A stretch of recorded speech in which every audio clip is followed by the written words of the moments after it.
អ្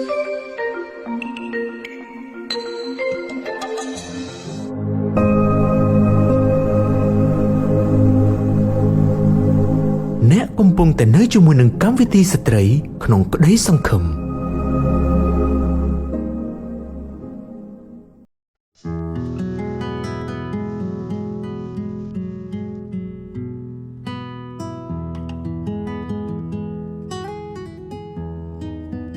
ចាបងប្អូនស្ត្រីលោកអ្នកកំពុងតែនៅជាមួយនឹងកម្មវិធីស្ត្រីក្នុងក្តីសង្ឃឹមមេរៀនខាងព្រលឹងវិញ្ញាណរបស់យើងនៅថ្ងៃនេះនិយាយអំពីការគ្រប់គ្រងចិត្តភាគ2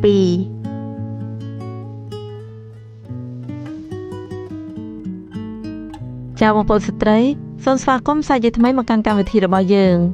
ចាបងប្អូនស្ត្រីកាលពីសប្តាហ៍មុនយើងបានរៀនជាមួយគ្នាអំពីការគ្រប់គ្រងចិត្តហើយនៅថ្ងៃនេះយើងនឹងបន្តជាមួយគ្នាបន្តទៀត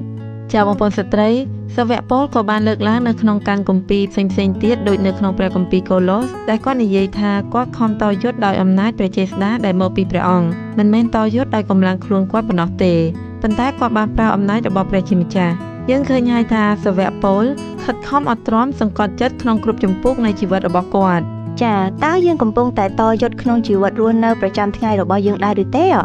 តើអ្វីទៅដែលតែងតែអូសទាញចិត្តយើងឲ្យរារែកចាបងប្អូនស្ត្រី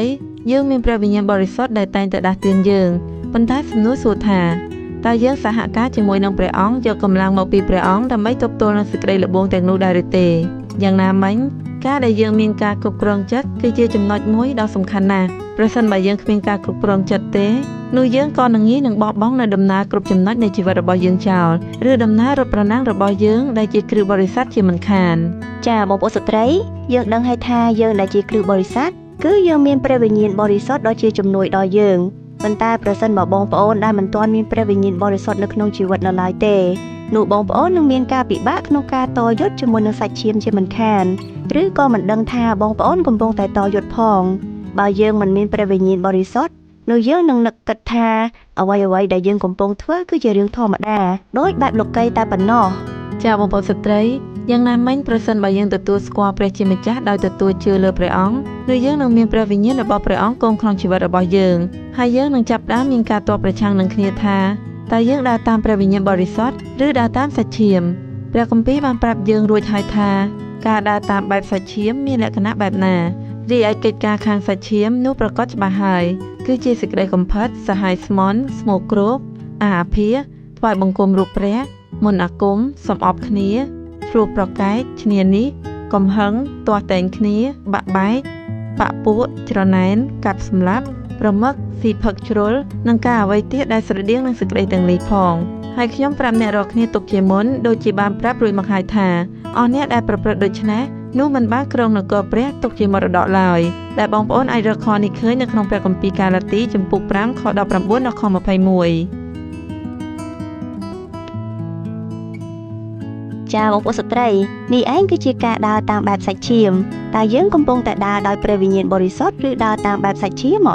ពិតប្រាកដណាស់ខ្ញុំទទួលស្គាល់ថាសូម្បីតែខ្លួនខ្ញុំជឿថាមានពេលខ្លះខ្ញុំខ្សោយហើយខ្ញុំពិតជាត្រូវការជំនួយនិងកម្លាំងពីព្រះអង្គដើម្បីតយុទ្ធណាស់នៅក្នុងជីវិតរស់នៅជាប្រចាំថ្ងៃរបស់យើងពេលខ្លះយើងដឹងហើយថារឿងមួយចំនួនដែលយើងធ្វើគឺមិនត្រឹមត្រូវ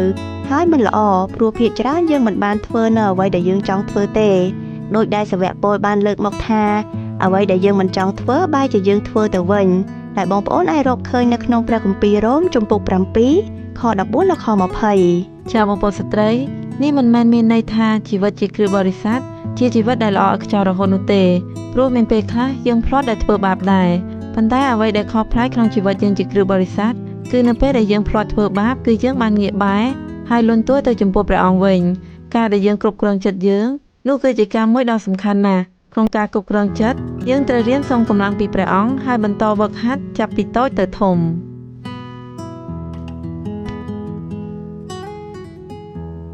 ចាបងប្អូនស្ត្រីនៅកាន់គម្ពីរទីតូសជំពូក2ខ11ដល់ខ12បានលើកឡើងថាព្រះគុណនៃព្រះដែលនាំសេចក្តីសង្គ្រោះមកដល់មនុស្សទាំងឡាយបានលេចមកហើយទាំងបង្ហាត់បង្រៀនយើងរាល់គ្នាឲ្យលះចោលសេចក្តីថ្មិលល្មើសនិងសេចក្តីប៉ងប្រាថ្នាក្នុងโลกនេះហើយឲ្យរស់នៅក្នុងសម័យនេះដោយសេចក្តីធ្ងន់ធ្ងរសេចក្តីសុចរិត ហើយដោយគោរពប្រតិបត្តិដល់ព្រះវិញប្រសិនបើយើងមើលនៅត្រង់ខគម្ពីរនេះនោះយើងឃើញថាយើងមានការពិបាកក្នុងការលះចោលសេចក្តីធ្ងន់ល្មើសសេចក្តីអាក្រក់សេចក្តីប៉ងប្រាថ្នាដែលនៅខាងក្នុងណា ចាបងប្អូនស្ត្រីយើងដឹងហើយថាសាច់ឈាមនៅខាងក្នុងយើងវាមិនចង់ធ្វើនៅអ្វីមួយដែលល្អនោះទេតែវាតែងតែចង់ប្រព្រឹត្តអំពើបាបនៅពេលដែលយើងជឿលើព្រះអង្គនោះព្រះគុណរបស់ព្រះអង្គដែលកាន់គម្ពីរទីតជំពូក2ខ11បានចែងថាព្រះគុណនៃព្រះបានលេចមកហើយទាំងបង្ហាត់បង្រៀនយើងរាល់គ្នាទៀតផងតាមរយៈព្រះគុណរបស់ព្រះអង្គនោះយើងទាំងអស់គ្នាបានស្គាល់ព្រះគុណរបស់ផងព្រះអង្គត្រង់ថាព្រះអង្គបានផ្ដល់ព្រះគុណដល់យើងតាមរយៈអង្គព្រះយេស៊ូវគ្រីស្ទដែលទ្រង់បានសុគតជំនួសយើងហើយព្រះអង្គបានអត់ទោសនៅរាល់អំពើបាបរបស់យើងបើយើងជឿលើទ្រង់ ចាបងប្អូនស្ត្រីព្រះអង្គបង្រៀនយើងឲ្យចេះលះចោលដោយដែលនៅក្នុងខ12បានចែងពោលគឺលះចោលនៅសេចក្តីធ្ងន់ល្មើសនិងសេចក្តីប៉ងប្រាថ្នាក្នុងលោកីយ៍នេះសេចក្តីប៉ងប្រាថ្នាជាច្រើនលើលោកនេះគឺជាការតបប្រឆាំងនឹងបំណងព្រះハរតីរបស់ព្រះជាម្ចាស់ដូច្នេះនៅពេលដែលយើងស្គាល់ព្រះគុណរបស់ផងព្រះអង្គនៅពេលដែលយើងចូលគៀកចិត្តព្រះអង្គនោះខ្ញុំជឿថាព្រះគុណរបស់ផងព្រះអង្គនឹងបន្តបង្ហាត់បង្រៀនយើងបន្តិចម្ដងឲ្យចេះលះចោលនៅសេចក្តីអាក្រក់ការធ្ងន់ល្មើសនិងអ្វីៗដែលជាអំពើបាបចេញពីជីវិតរបស់យើងនេះឯងជាការដែលយើងអាចវឹកហាត់ហើយរៀនបន្ថែមដើម្បីឲ្យចេះគ្រប់គ្រងចិត្តក្នុងការបន្តស្គាល់ព្រះគុណរបស់ផងព្រះអង្គ ចាបងប្អូនស្ត្រីការដែលយើងស្គាល់ព្រះគុណរបស់ព្រះអង្គឲ្យកាន់តែច្រើនឡើងគឺជាអាថ៌កំបាំងដែលយើងអាចលូតលាស់ខាងឯការចេះគ្រប់គ្រងចិត្តខ្លួនឯងបាននៅពេលដែលយើងស្គាល់ព្រះគុណរបស់ផងព្រះអង្គនោះខ្ញុំជឿថាអំពើបាបនឹងត្រូវបានកាត់បន្ថយបន្តិចម្ដងចេញពីជីវិតរស់នៅរបស់យើងដូច្នេះការចេះគ្រប់គ្រងចិត្តគឺជាការសំខាន់ណាស់សម្រាប់យើងដែលជាគ្រិស្តបរិស័ទខ្ញុំសង្ឃឹមថាយើងនឹងបន្តដើរទៅមុខជាមួយគ្នាហើយខិតខំសង្កត់ចិត្តដោយដែលលោកប៉ូលបានលើកឡើងឲ្យយើងខំអត់ធ្មត់សង្កត់ចិត្តនៅក្នុងគ្រប់ជំពូកនៃជីវិតរបស់យើងប្រហែលជាមានរឿងជាច្រើនដែលកើតឡើងនៅក្នុងជីវិតរបស់យើងជាពិសេសសម្រាប់អ្នកដែលនៅលីវត្រង់សេចក្តីស្រាបស្រាដ៏ពិបាក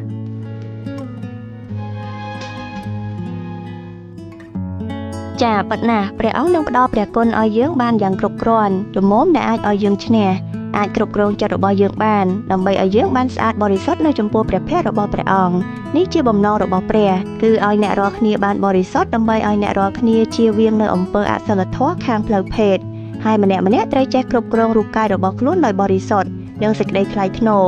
មិនមែនដោយសេចក្តីរំជួលក្នុងតណ្ហាដូចជាសាសដតីដែលមិនស្គាល់ព្រះនោះឡើយចាបងប្អូនអាចរកឃើញនៅក្នុងព្រះគម្ពីរថេសាឡូនីកខ្សែទី1ជំពូក4ខ5 ចាបងប្អូនស្ត្រីព្រះអង្គសពព្រះハរតីឲ្យយើងញែកជាបរិសុទ្ធនៅចំពោះព្រះភ័ក្ត្រព្រះអង្គដូច្នេះយើងត្រូវចេះគ្រប់គ្រងរាងកាយរបស់យើងនៅពេលដែលយើងគ្រប់គ្រងចិត្តរបស់យើងការនោះនឹងនាំឲ្យយើងអាចថែរក្សាអាចគ្រប់គ្រងរូបកាយរបស់យើងកុំឲ្យតបប្រឆាំងនឹងបំណងព្រះハរតីរបស់ព្រះអង្គបាន ចាបងប្អូនស្ត្រីសរុបទៅការគ្រប់គ្រងចិត្តគឺជាសកម្មភាពមួយដែលព្រះវិញ្ញាណបរិសុទ្ធបានប្រទានឲ្យយើងធ្វើដើម្បីតយត់យ៉ាងសកម្មនឹងសេចក្តីល្បួងដែលនាំឲ្យយើងដើរក្នុងផ្លូវលោកីយ៍យើងអាចរៀននៅការគ្រប់គ្រងចិត្តនៅពេលដែលយើងបន្តស្គាល់ព្រះគុណរបស់ផងព្រះអង្គចំពោះបងប្អូនដែលមិនទាន់ស្គាល់នៅព្រះគុណរបស់ព្រះអង្គនៅឡើយគឺពិតជាត្រូវការសូមព្រះអង្គឲ្យទ្រង់បានធ្វើការក្នុងចិត្តខ្លួនឲ្យខ្លួនបានយល់ថាតើអ្វីទៅជាព្រះគុណរបស់ព្រះអង្គនៅក្នុងជីវិតរបស់យើងនៅក្នុងជីវិតជាប្រចាំថ្ងៃមិនថានៅក្នុងគ្រួសារដែលយើងកំពុងរស់នៅជាមួយប្រសិនបើយើងខ្វះការគ្រប់គ្រងចិត្តនោះអ្វីដែលយើងធ្វើនឹងងាយទទួលរងនូវឥទ្ធិពលពីការអាក្រក់ជាច្រើនដែលនឹងកើតឡើងនៅពេលដែលយើងខ្វះការគ្រប់គ្រងចិត្តខ្លួនឯង ចាបងប្អូនស្ត្រីនៅពេលដែលមានសេចក្តីល្បួងកើតឡើងនោះនឹងមានការពិបាកក្នុងការគ្រប់គ្រងចិត្តណាស់ជាពិសេសប្រសិនបើយើងនៅស្ងៀមដោយមិនមានសកម្មភាពតយត់ភាគច្រើនការនេះកើតឡើងចំពោះបងប្អូនដែលធ្វើការហត់នឿយនៅពេលដែលត្រឡប់មកផ្ទះវិញហើយកូនមិនសូវស្ដាប់បង្គាប់រញ៉េរញ៉ៃតើបងប្អូននឹងឆ្លើយតបចំពោះគាត់យ៉ាងដូចម្ដេចចាបងប្អូនស្ត្រីតើយើងគ្រប់គ្រងចិត្តខ្លួនឬក៏យើងនឹងបណ្ដោយខ្លួនទៅតាមកំហឹងរបស់យើងតើយើងនឹងអាចចាប់ផ្ដើមនិយាយឬក៏នឹងធ្វើរឿងមួយចំនួនដែលប៉ះពាល់ទៅដល់កូនរបស់យើងឬគ្រួសាររបស់យើងមែនឬហើយចំពោះកន្លែងធ្វើការតើយើងអាចអនុវត្តចំណុចនៃការគ្រប់គ្រងចិត្តឬក៏បណ្ដោយខ្លួនទៅតាមលោកីយ៍ដោយប្រើពាក្យសម្ដីឬប្រតិកម្មឆ្លើយតបដោយលោកីយ៍ ចាបងប្អូនស្ត្រីសូមសម្រុំចិត្តអធិដ្ឋានជាមួយនឹងយើងខ្ញុំទាំងពីរនាក់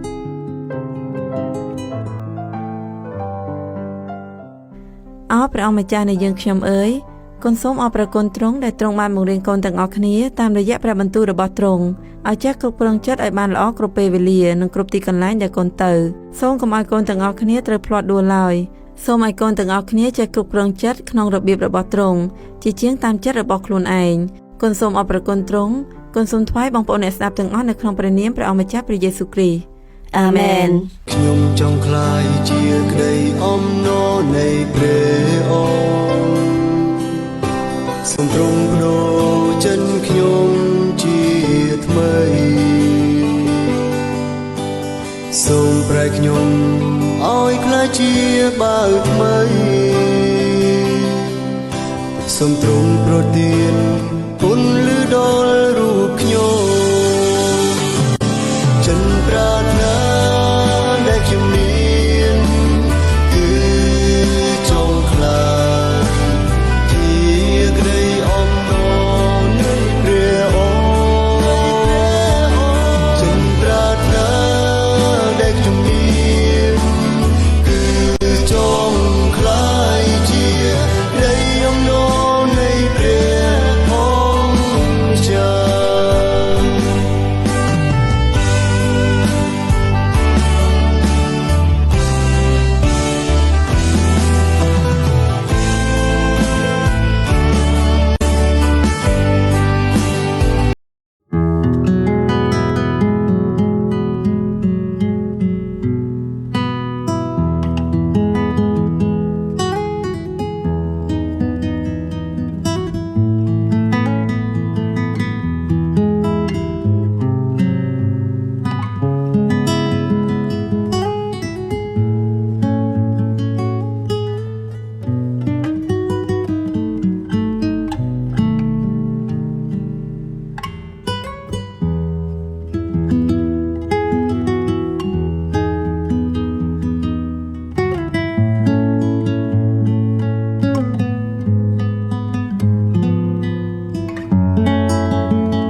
ចាបងប្អូនស្ត្រីមេរៀនរបស់យើងនៅថ្ងៃនេះបានបញ្ចប់ហើយតើអ្នករៀនបានអ្វីឬទទួលបានការលើកទឹកចិត្តអ្វីខ្លះពីមេរៀនរបស់យើងនៅថ្ងៃនេះកម្មវិធីស្ត្រីក្នុងក្តីសង្ឃឹមផលិតដោយអង្គការសកលកម្ពុជាកម្មវិធីស្ត្រីក្នុងក្តីសង្ឃឹមសូមលំអរកាយជម្រាបលាដល់ប្រិយមិត្តអ្នកស្ដាប់ត្រឹមតែប៉ុណ្ណេះសិនសន្យាថានឹងវិលមកជួបគ្នាម្ដងទៀតនៅសប្ដាហ៍ក្រោយតាមពេលវេលាដដែលនិងម៉ោងដដែលព្រោះនៅត្រូវតែមានសង្ឃឹមសូមជម្រាបលាសូមព្រះប្រទានពរ